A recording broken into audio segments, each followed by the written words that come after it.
हाँ बेटा, last class में अपन ने डिस्कस किया था सदिशों का गुणनफल। उसमें अपन ने देखा था सदिशों का गुणनफल तीन प्रकार से होता है। एक्चुअली तीनों प्रकार से हमने इसको डिफाइन कर दिया था, उनके एक एक एग्जांपल्स करा दिए थे। आज एक बार पुनः एग्जांपल्स के बारे में डिस्कस करेंगे, ठीक है बेटा। चलो देखो, सबसे पहले मेरे पास, मैं मान लेता हूं कोई दो सदिश दे रखे हैं। एक सदिश दे रखा है ए वेक्टर, दूसरा सदिश ए वेक्टर का मान दे रखा है 3i cap minus 7j cap plus 9k cap. ऐसे कोई ए वेक्टर सदिश दे रखा है। अगर कोई दूसरा सदिश दे रखा है बी वेक्टर, और बी वेक्टर का मान कितना है आपके पास 4i कैप माइनस, चलो प्लस का ले लेता हूं, plus j cap plus k cap. ऐसे कोई दो सदिश दे रखे हैं आपको। इन दोनों सदिशों का एक बार आपको डॉट प्रोडक्ट निकालना है। इन दोनों सदिशों का डॉट प्रोडक्ट, एक्चुअली मैंने आपको सदिशों का गुणनफल वो बताया, तीन प्रकार से बताया था। एक बार अदिश का सदिश के साथ गुणनफल, एक बार डॉट गुणनफल और एक बार क्रॉस गुणनफल। ये डॉट गुणनफल था वो आपका क्या था, अदिश गुणनफल था। क्रॉस गुणनफल था वो कैसा था आपका, सदिश गुणनफल था। ऐसा कुछ आपने देख लिया था, है ना। यहां पहले मैं कैलकुलेट करता हूं अदिश गुणनफल। कौन सा है, अदिश गुणनफल। अदिश गुणनफल का मतलब क्या हो गया, डॉट प्रोडक्ट। ठीक, मेरे पास दो सदिश हैं, दोनों सदिशों का डॉट प्रोडक्ट चाहिए आपको। It mean A vector dot B vector चाहिए।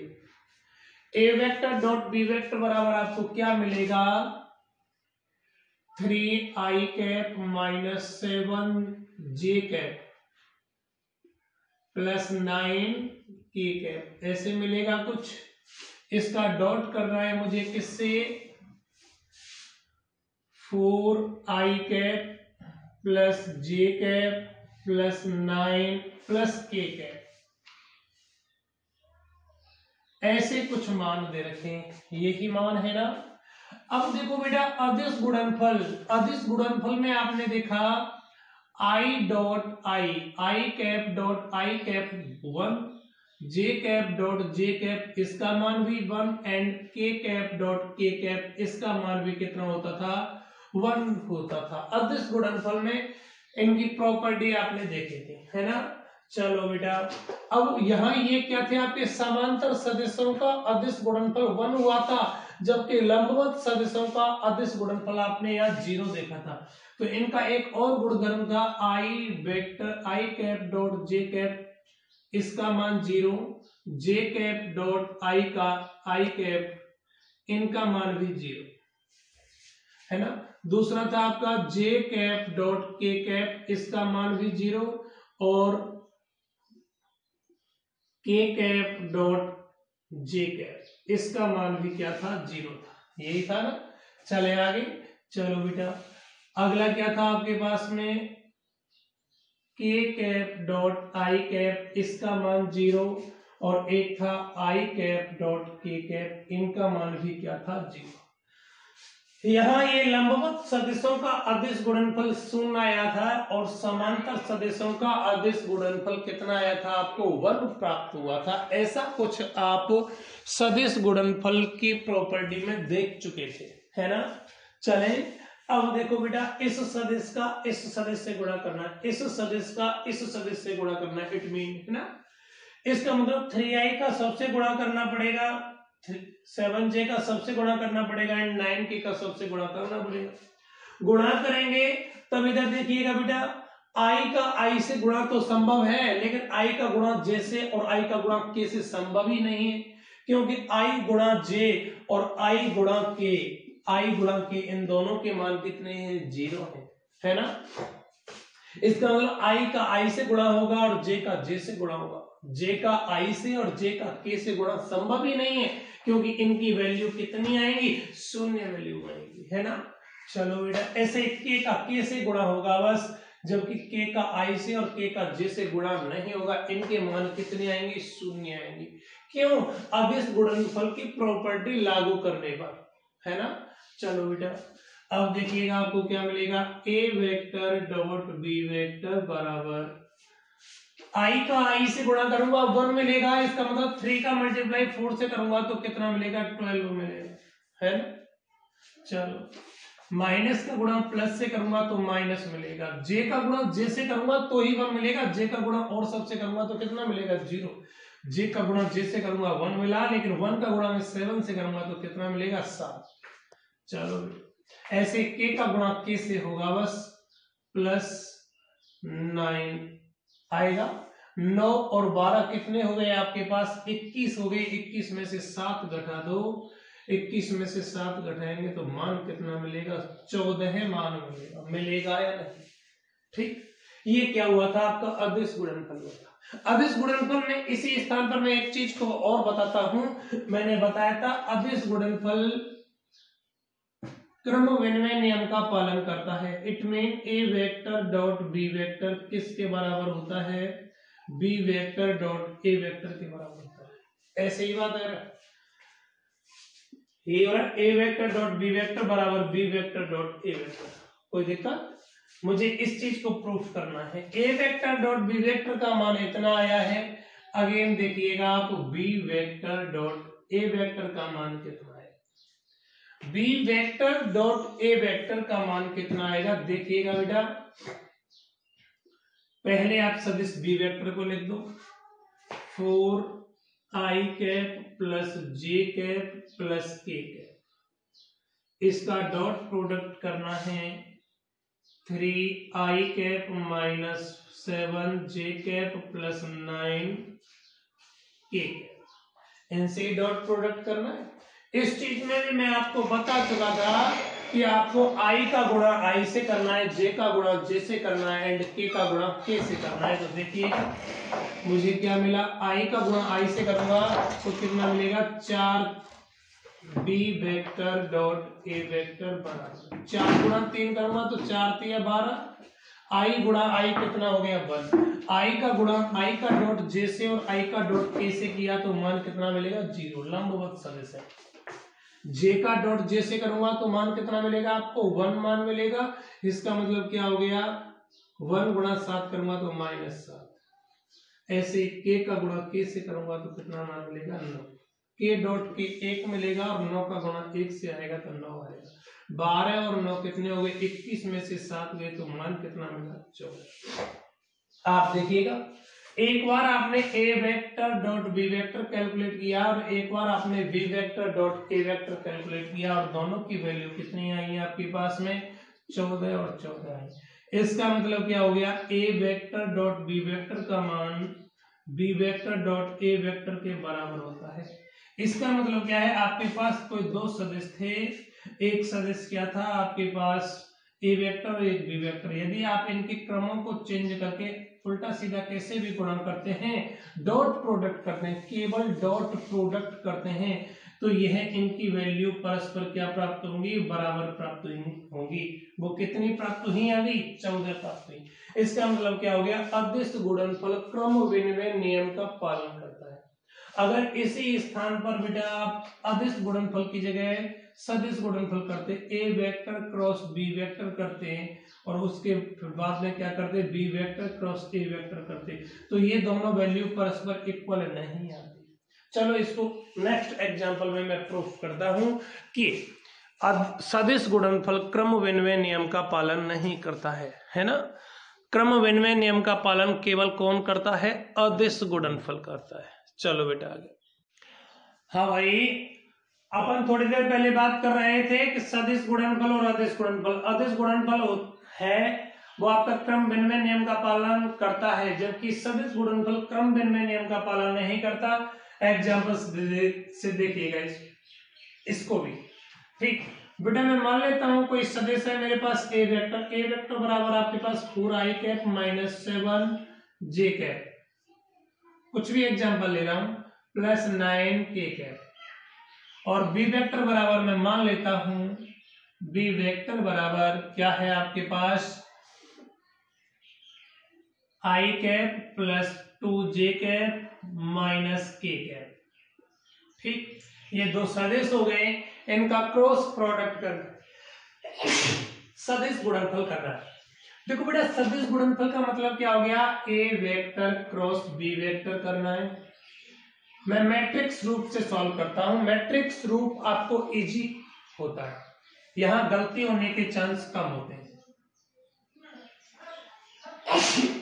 देखो आई जे के, यहां लिखता हूं आई जे के, आई का गुणांक 4, जे का गुणांक -7 एंड के का गुणांक 9। आई का गुणांक 1 हो गया, जे का गुणांक 2 हो गया एंड के का गुणांक -1। यही है ना। देखिएगा A vector cross B vector बराबर आई के, मैंने बताया था जब आप आई की वैल्यू फाइंड आउट करें तो इसको आई को ऐसे दाब लो और इनको ऐसे दाब लो, आपके ये वाले कोफिशिएंट बचेंगे और इन कोफिशिएंट का गुणा करना है आपको। गुणा आप वज्र गुणन विधि से करेंगे। वज्र गुणा कैसे करेंगे बेटा, -7 का गुणा 1 से करेंगे, -1 से तो 7 आएगा, इनका गुणा करके उसमें से माइनस कर दो इसको, -9 दूनी 18, फिर -j के, अब इस j को दाब दो और i को दाब दो, इसको दाब दो और इसको दाब दो, दाब दिया, क्या रह गया -4 में से माइनस करना है क्या, प्लस के कैप, ये हो गया, इसको दाब दिया, इसको दाब दिया, अब ये गुणांक रहेंगे 4 दूनी 8, 7 1 7, लेकिन माइनस करूंगा मैं और माइनस माइनस क्या हो जाएगा प्लस। इसका मतलब क्या मिल गया, आप देखिएगा A vector cross B vector बराबर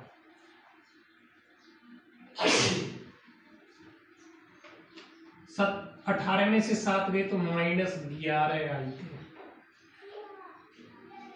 9 और 4 13, माइनस माइनस प्लस 13,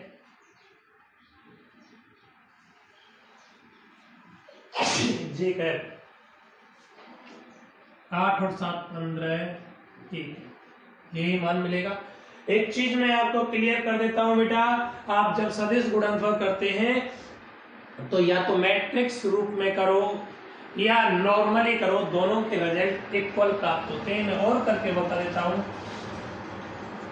ए वेक्टर क्रॉस बी वेक्टर बराबर, देखिएगा ए वेक्टर का मान 4i कैप -7 जे कैप +9 के कैप क्रॉस आई कैप +2 जे कैप ± के कैप, यही है ना। मुझे सदिश गुणनफल करना है, इधर आई रहेगा, यहाँ जे रहेगा और यहाँ के रहेगा। देखो बेटा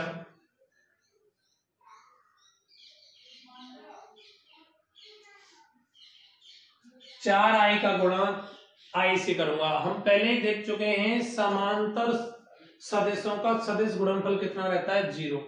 4i का गुणा i क्रॉस i आपका कितना रहता है 0, i क्रॉस i 0 रहेगा, इसका मतलब 4 का गुणा 0 से करूंगा तो 0 मिलेगा। आगे चलो 4i का गुणा 2 से करूंगा तो देखो 4 दूनी 8, i का गुणा j से करेंगे, i का गुणा j से करेंगे तो अगला कौन सा मिलेगा, k प्राप्त होगा, k कैप। 4 का गुणा 1 से करूंगा तो -1 से करूंगा तो -4, i का गुणा k से करना है, i का गुणा k से करना, उल्टा चलना पड़ रहा है तो j कैसा आएगा, माइनस का आएगा, तो माइनस माइनस क्या हो जाएगा प्लस j कैप, ठीक है ना। चलो आगे, अब -7 j का गुणा करना है इससे, j का गुणा देखो -7 का गुणा 1 से करूंगा तो -7, j का गुणा i से करना है, j का गुणा i से करना है, उल्टा चलना पड़ेगा, उल्टा चलना पड़ेगा, माइनस आएगा, माइनस क्या आएगा k, माइनस का k आएगा, माइनस माइनस क्या हो जाएगा, यहां पर भी अगेन प्लस हो जाएगा, है ना। ऐसे ही 7j का 2k से, j गुणा j 0 होता है, 0 ही आएगा ये तो, 7j का गुणा k से करूंगा, माइनस माइनस प्लस हो गया, 7 का गुणा 1 से करूंगा तो 7 आएगा, j का गुणा k से कर रहे हैं, j का गुणा k से कर रहे हैं, j का गुणा k से करेंगे तो क्या मिलेगा आपको i प्लस 9 k का गुणा सबसे करो, 9k, 9 गुणा 1 9 आएगा, लेकिन k गुणा j देखो, k गुणा j उल्टा चलना पड़ रहा है तो कैसा आएगा, माइनस का, माइनस का क्या आएगा i, माइनस का आएगा तो मैं माइनस लगा देता हूं। चलो आगे, 9k का गुणा 9 दूनी 18, k का गुणा j से कर रहे हैं, k का गुणा j से करना, उल्टा चलना पड़ रहा है, उल्टा चलना पड़ेगा, i आएगा, लेकिन कैसा आएगा, माइनस का आएगा, और k गुणा k तो कितना होता है, 0 होता है, कितना 0। देखिएगा बेटा, a vector cross b vector बराबर i कहाँ है आपका, 7i ये रहा और 9i ये रहा, है ना, ये है ना 7i और 9i, गुणा करके देखो एक बार, आगे गुणा करके देखो, वैल्यू चेंज आ रहा है। i का कोफिशिएंट यहां कितना है,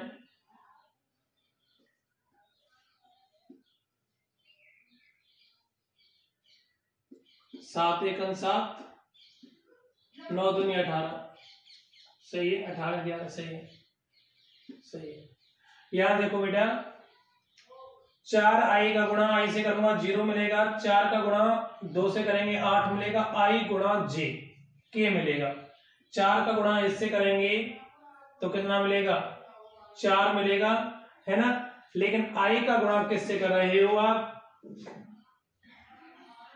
i का गुणा k से करोगे, i का गुणा k से करोगे तो क्या मिलेगा आपको, i का गुणा k से करोगे तो माइनस का, उल्टा चलना पड़ रहा है, माइनस का तो प्लस, माइनस माइनस क्या हो जाएगा, या प्लस हो जाएगा, ठीक है, कोई समस्या नहीं, ठीक। अब 7j का गुणा कर रहा हूं इससे, 7j गुणा i, j गुणा i, यहां देखो -7 का गुणा करेंगे i से तो -7 आएगा, लेकिन j गुणा i, j गुणा i के लिए k आएगा माइनस का, माइनस माइनस प्लस, सही है। इसका गुणा 7k का गुणा किससे कर रहा हूं, 7 दूनी 14, लेकिन j गुणा z 0 हो जाता है, 0 हो गया, 7 गुणा 1 करूंगा, माइनस माइनस प्लस आ गया, 7k, सही है, कोई समस्या नहीं। j गुणा k करना है मुझे, j गुणा k, देखिएगा j गुणा k करूंगा तो क्या मिलेगा, i मिलेगा, j गुणा k i मिलेगा, अल्टरनेट प्रोसेस चल रहा है, i मिलेगा, ठीक है, कोई समस्या नहीं। j गुणा i, यहां क्या हो रहा था, 7 का गुणा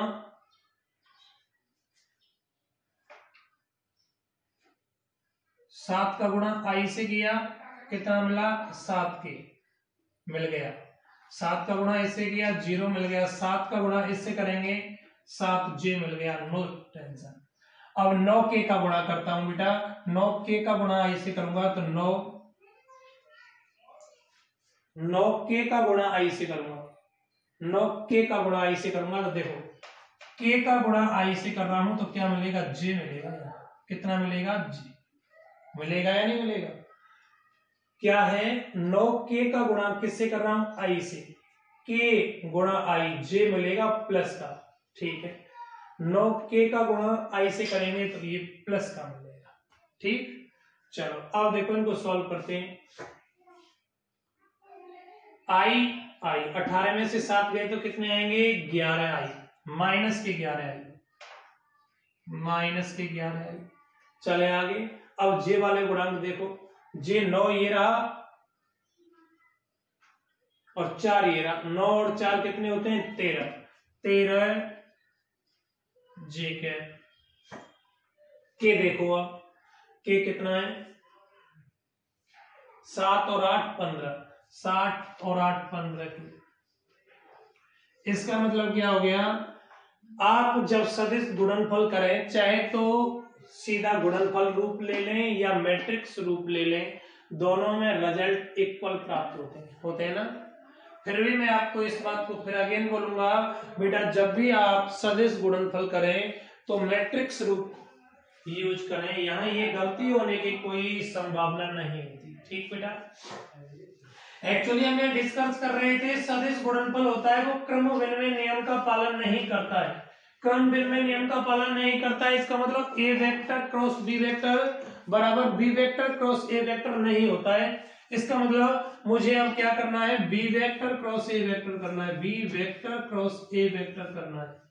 चलो देखिएगा, आई जे के, आई का मान कितना है, आई का मान किसके लिए, बी के लिए, ये आएगा पहला, क्या आएगा 1 2 और -1 है ना। अब ए सदिश के लिए आई जे के मान क्या है, ये वाला 4 -7 और 9, ये वैल्यू दे रखी है।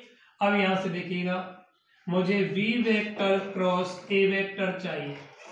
B vector cross A vector में आप देखो बेटा, आपको सबसे पहले आई का मान चाहिए, आई, इस लाइन को दबा दो, इस लाइन को दबा दो, 9 दूनी 18 -7 1 7, माइनस माइनस क्या हो जाएंगे, प्लस के हो जाएंगे, क्या आएगा आपके पास 7 आएगा।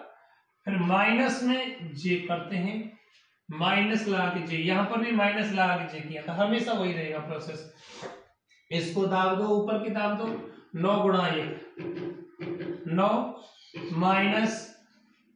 -4 गुणा 1 -4, माइनस माइनस प्लस, आएगा या नहीं आएगा, प्लस के कैप देखो, के दाब दिया, ये दाब दिया, 7 1 7, -7 -8 -7 यही आएगा। आप देखिएगा, B vector cross A vector बराबर 7, 18 में से 7 गए तो 11 आई कैप, 9 और 4 13 -13 जे कैप, यहां क्या है आपके पास -15 के कैप। आप देखिएगा, A vector cross B vector की वैल्यू ये थी और B vector cross A vector की वैल्यू ये है, परस्पर इक्वल है, अलग अलग है। मुझे लग रहा है परस्पर इक्वल तो नहीं है क्या, नहीं है। आगे देखिएगा बेटा, आगे मैं बात करना चाहूँ, अगर मैं इसमें से पूरे में से माइनस कॉमन ले लूं, माइनस कॉमन लेके B vector cross A vector करना चाहूं तो क्या आएगा, -11 I minus plus 13 J plus 15 K, यही आएगा। अब देखो बेटा, ये वाला मान और ये वाले मान बराबर है, इसका मतलब मैं बोल सकता हूं A vector cross B vector बराबर minus B vector cross A vector होता है। इसका मतलब A vector cross B vector बराबर B vector cross A vector नहीं होता, नहीं होता, ऐसा नहीं होता, होगा तो माइनस चिन्ह बाहर आएगा, ठीक है ना। इसका मतलब क्या हो गया, सदिश गुणनफल है वो क्रम विनिमय नियम का पालन नहीं करता है, जबकि अदिश गुणनफल क्रम विनिमय नियम का पालन करता है। ठीक, चलो धन्यवाद आज के लिए।